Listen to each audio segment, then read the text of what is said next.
Good morning, everyone, and welcome to Thursday, April 23rd, 2020, and our morning prayer here at St. Francis de Sales.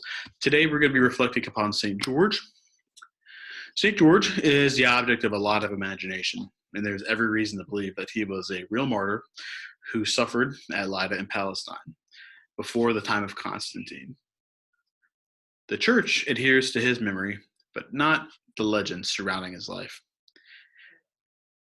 We identify that he was willing to pay the supreme price to follow Christ, and is what the church believes, and that alone is enough.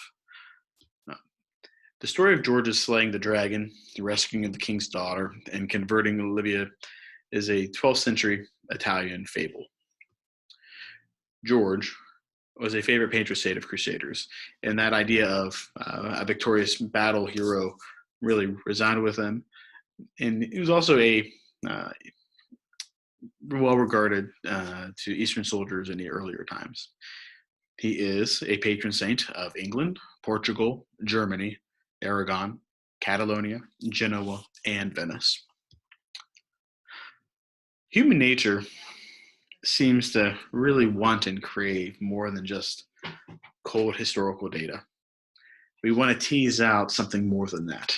Here in the United States, we're very excited about George Washington and Abraham Lincoln. There are wonderful historical facts that make these two presidents and heroes very noble.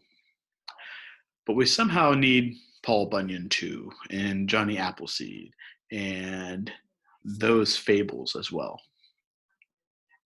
The life of St. Francis of Assisi, for example, is inspiring enough. But for centuries, the Italians have found his spirit in the legends of the Fioretti too. There are many of these fables out there because there's a lot of good, but somehow we want a little bit more, right?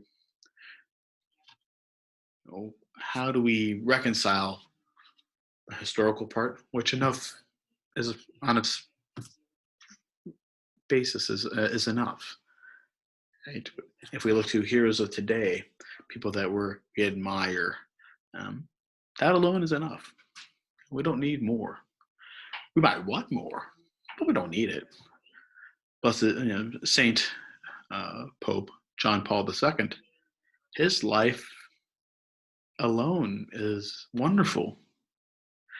The story of him as a young priest in seminary, um, climbing mountains and living a very active life, very holy life, becoming a bishop, archbishop, all these things, a pope, the work he did as a pope for such a long time.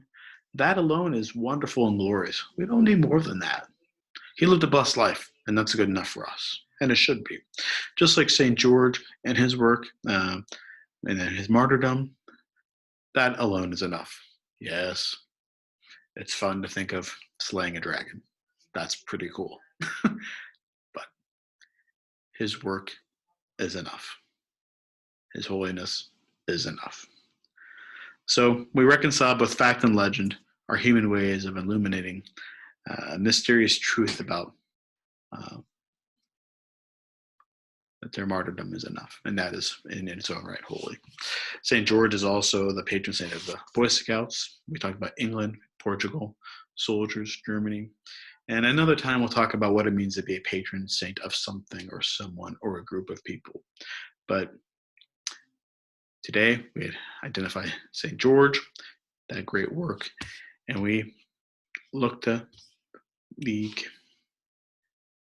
communion of saints, and we ask them to bless us, give us strength, to give us courage, as they had courage in their time, so that we can do our best to do our duty and to